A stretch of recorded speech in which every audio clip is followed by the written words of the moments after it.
Jeff Goodell, The Heat Will Kill You First, Life and Death on a Scorched Planet.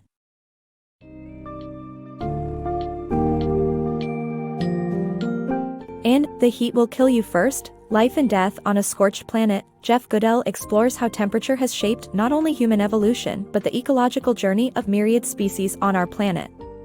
This gripping narrative dives into the evolutionary adaptations that have allowed organisms, particularly humans, to thrive on Earth.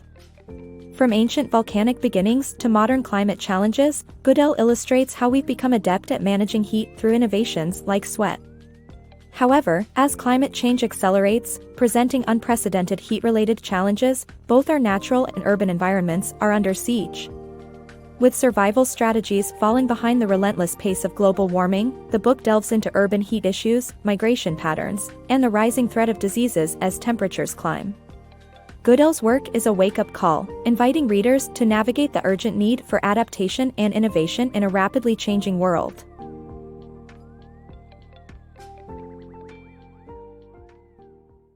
Evolution in the heat. Temperature has been a key player in the story of human evolution. Life on Earth began near volcanic vents, where the planet's extreme heat nurtured early ectothermic organisms, which needed external warmth.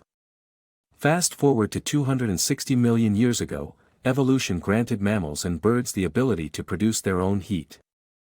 This trait, endothermy, fueled faster metabolisms and higher levels of activity. As human ancestors trekked across the vast African savannas, regulating body temperature became essential. Walking on two legs helped dissipate heat, while evolutionary developments like larger brains required additional cooling. Humans devised a unique solution: sweat.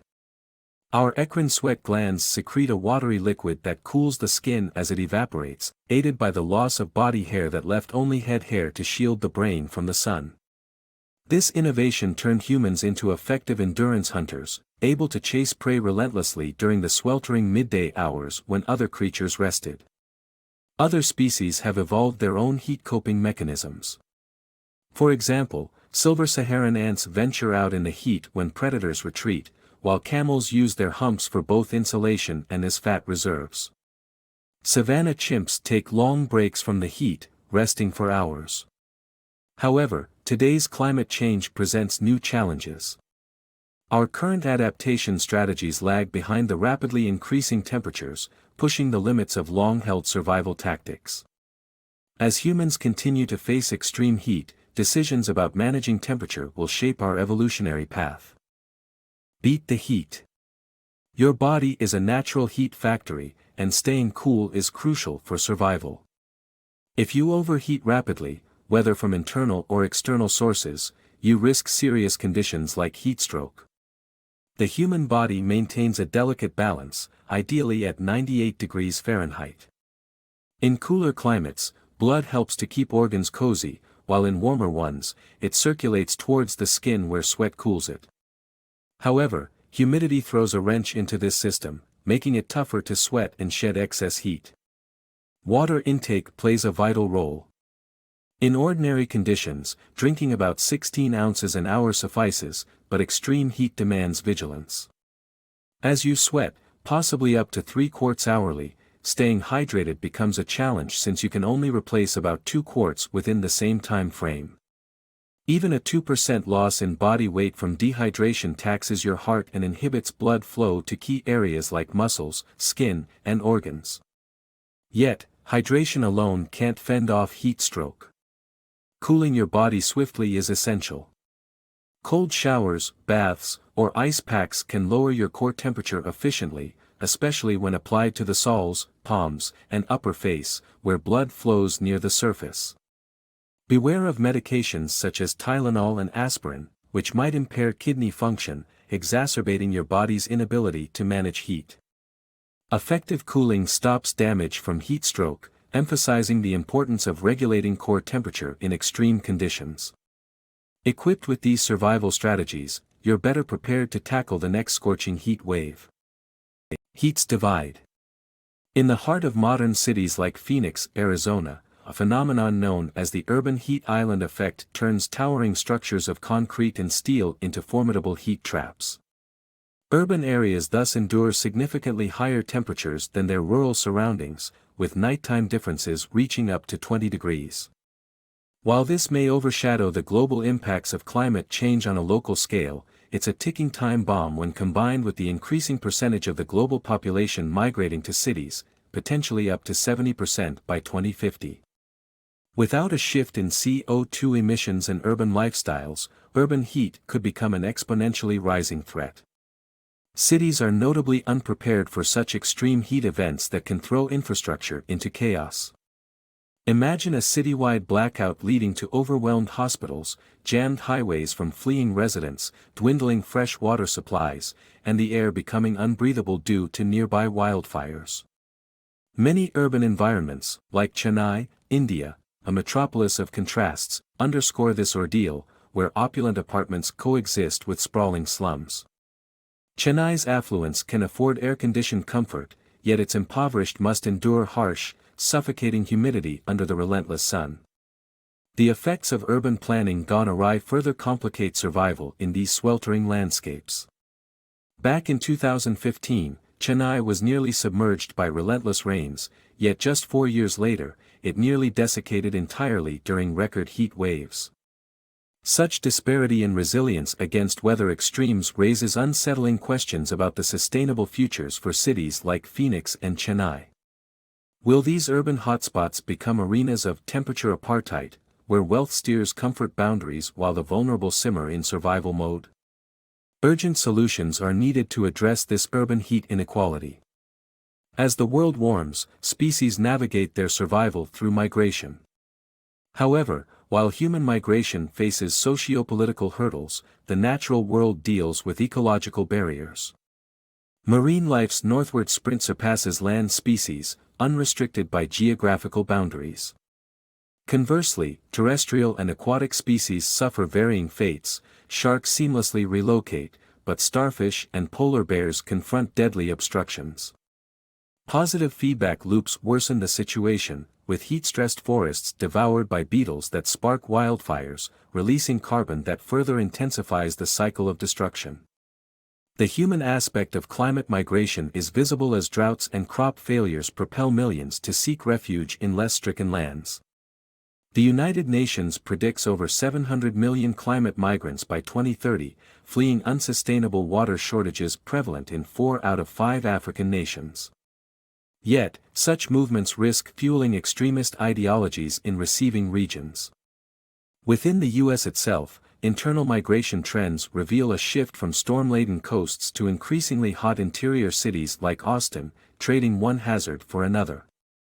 In the unforgiving stretch of Arizona's Sonoran Desert, humanitarian acts by individuals like John Orlovsky, who leave water caches for migrants braving lethal heat, underscore the existential stakes of crossing such fiery barriers. Yet, these life-saving efforts are met with counter-resistance, as authorities employ the desert's ruthless climate as an instrument of enforcement and deterrence. As climate change propels humanity and wildlife toward cooler sanctuaries, stark disparities surface in movement freedom and restriction. The invisible hand of heat dictates migration flows, drawing lines of exclusion and making survival a privilege not equally accessible to all. Climate's disease revolution. As the climate transforms, its impact reaches far beyond melting ice caps and rising seas. Picture this: in 2020, Jennifer Jones in Tavernier, Florida, fell prey to Aedes aegypti, a mosquito notorious for spreading dangerous diseases like dengue and yellow fever. It sensed her warmth from 30 feet away. At the same time, the Florida Keys faced a dual crisis, a dengue outbreak amidst the COVID-19 pandemic. This is more common than you'd think. The WHO reports staggering numbers: 390 million cases of dengue every year. With planetary temperatures on the rise, this mosquito could expand its reach, putting billions at risk by 2080. Yet, this is just one chapter in a larger story. As Arctic ice thaws, ancient pathogens are reborn, and warming waters carry harmful bacteria like Vibrio to new shores, threatening cities on the U.S. East Coast after storms. But these aren't even the gravest threats. The upheaval in habitats due to climate change is increasing the chances of interspecies contact, where viruses can leap from animals to humans. A shocking 15,000 such transmissions might occur in the coming decades. Consider bats, resilient carriers of potent diseases due to their unique immune systems. The COVID-19 pandemic served as a stark reminder of this, and the chain of transmissions remains unclearly linked to bats. Further, the story of the Nipah virus in Malaysia illustrates the terrifying potential of bat-human interactions, with its high fatality rates and rapid mutation abilities. If Aedes aegypti can swiftly adapt to a warming world, as seen in Houston, where the mosquito has ushered in diseases like dengue and Zika, malaria-laden mosquitoes are likely to follow suit in Africa. This might seem bleak, but with understanding comes the hope of mitigating these threats, which lies just beyond this horizon. Building a brighter tomorrow. The climate crisis demands our immediate attention. It's a daunting tale that needs to be told. Many inspiring individuals are already at the forefront, envisioning a future where we can thrive sustainably. They are the architects of a new era, but everyone's buy-in is crucial. Just as the COVID-19 pandemic desensitized us to the losses of the vulnerable, there's a danger that extreme heat might become another accepted tragedy. This isn't just a hypothetical worry, it's a reality that highlights how we may get used to suffering unless we choose a different path. Perhaps some are ready for a complete societal overhaul, a revolution to rebuild from the ground up. While we lack a clear roadmap, we must remember that the stark reality of heat-related deaths underscores our shared existence on this planet. We're linked by the air we breathe and the heat we endure, and this global journey mandates unity and action.